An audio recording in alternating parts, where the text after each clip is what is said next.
संसद के बजट सत्र में चर्चा करते हुए जब नेता प्रतिपक्ष राहुल गांधी चक्रव्यूह शब्द का जिक्र करते हैं तो ये शब्द देश की सियासत में चर्चा का केंद्र बन जाता है। लेकिन महाभारत का असली युद्ध हो रहा है उत्तर प्रदेश की जमीन पर, जहां यूपी के सीएम योगी आदित्यनाथ अपनों के कमल व्यूह में फंसते हुए नजर आ रहे हैं। एक कमल व्यूह क्या होता है? संसद में चर्चा के दौरान राहुल गांधी ने कहा कि ये जो चक्रव्यूह होता है ये लोटस के आकार का होता है, कमल के आकार का होता है। इसके सेंटर में मध्य में 6 लोग रहते हैं जो इसको संचालित करते हैं और कहीं ना कहीं ऐसे 6 लोग के ही कमल व्यू में चक्रव्यूह में फंसते हुए नजर आ रहे हैं यूपी के मुख्यमंत्री योगी आदित्यनाथ।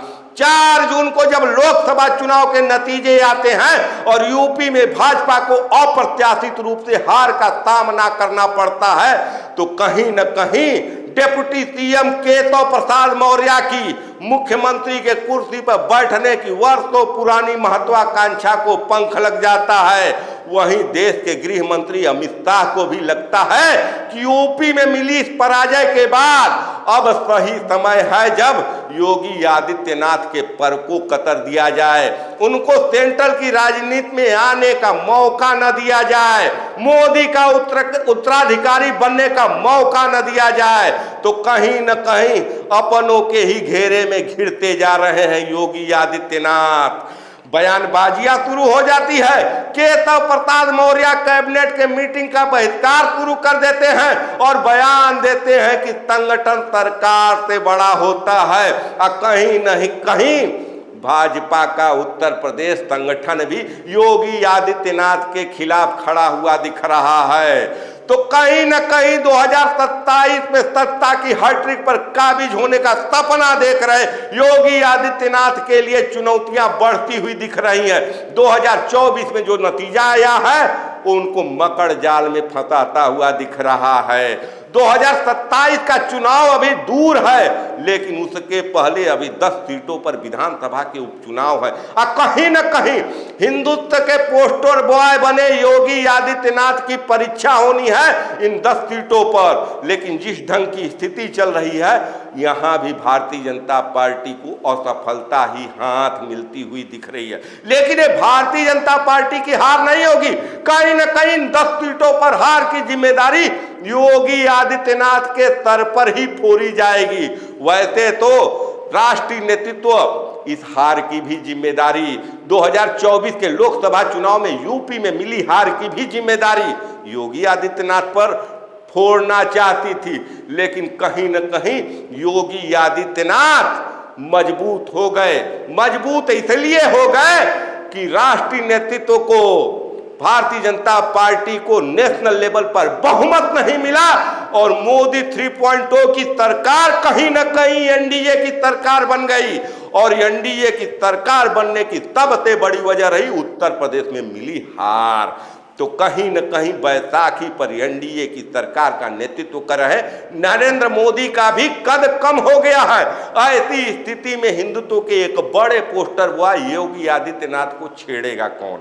लेकिन मैं जो चर्चा कर रहा हूं चक्रव्यूह का, वो कौन से 6 सेंटर में बैठे हैं जो घेर रहे हैं यूपी के सीएम योगी आदित्यनाथ को। अगर मैं राष्ट्रीय स्तर पर बात करूं तो भारतीय जनता पार्टी का सबसे बड़ा नेता नरेंद्र मोदी और उनके चाणक्य अमित शाह कहीं न कहीं उत्तराधिकार की इस लड़ाई में नरेंद्र मोदी अमित शाह के साथ खड़े हुए दिखाई दे रहे हैं।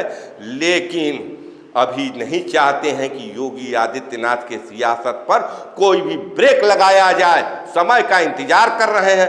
वहीं अगर मैं प्रदेश के नेताओं की बात करूं तो दोनों उप मुख्यमंत्री केशव प्रसाद मौर्य और ब्रजेश पाठक जो कैबिनेट मीटिंग का बहिष्कार किए, बयान पर बयान दिए, योगी आदित्यनाथ से दूरी बनाए और प्रदेश भाजपा अध्यक्ष भूपेंद्र चौधरी कहीं न कहीं यूपी की जो सियासत है वो सवर्ण बनाम ओबीसी की हो गई है। लेकिन ब्रजेश पाठक भी ओबीसी है, ब्राह्मण चेहरा है। तो 3 नेता ये और 2 नेता सेंटर के। 6वां शख्स कौन है जो यूपी में भाजपा को घेर रहा है, योगी आदित्यनाथ को घेर रहा है? तो 6वां नेता जो है वो भाजपा से नहीं है, वो कहीं न कहीं प्रतिपक्ष का नेता है। समाजवादी पार्टी के मुखिया अखिलेश यादव जो इस समय पीडीए की सफलता से उत्साहित है और पीडीए की सफलता के बाद अखिलेश यादव ने अब अगड़ा कार्ड भी खेल दिया है।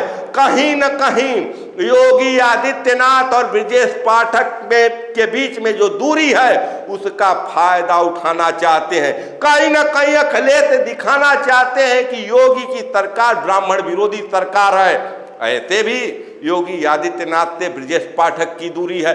ऐसी स्थिति में एक ब्राह्मण नेता माता प्रसाद पांडे को उत्तर प्रदेश के विधानसभा में नेता प्रतिपक्ष की कुर्सी देकर अखिलेश यादव ने जो दांव खेल दिया है उस दांव में बुरी तरह फंसते हुए दिख रहे हैं योगी आदित्यनाथ। अब योगी आदित्यनाथ के सामने चुनौती है कि अकेले अपने हिंदुत्व के चेहरे के बल पर 2027 का विधानसभा चुनाव फतह करे और उसके पहले 10 सीटों पर होने वाले विधानसभा के उपचुनाव में जीत कर दिखाएं। लेकिन आज की जो परिस्थिति है, ऐसी परिस्थिति में योगी आदित्यनाथ विधानसभा के 10 सीटों के उपचुनाव को जीतते हुए नहीं दिख रहे हैं। और कहीं न कहीं अंदर खाने जो संगठन और सरकार की दूरी है, संगठन भी योगी आदित्यनाथ के खिलाफ संगठन का एक धड़ा खड़ा रहेगा। ऐसी स्थिति में योगी आदित्यनाथ पूरी तरह फंसते हुए नजर आ रहे हैं। जिस ढंग से अभिमन्यु चक्रव्यूह में तो घुस गया, 7 फाटक भी तोड़ दिया, लेकिन 8वें फाटक में फंस गया। ठीक वैसे ही स्थिति में योगी आदित्यनाथ फंसते हुए नजर आ रहे हैं।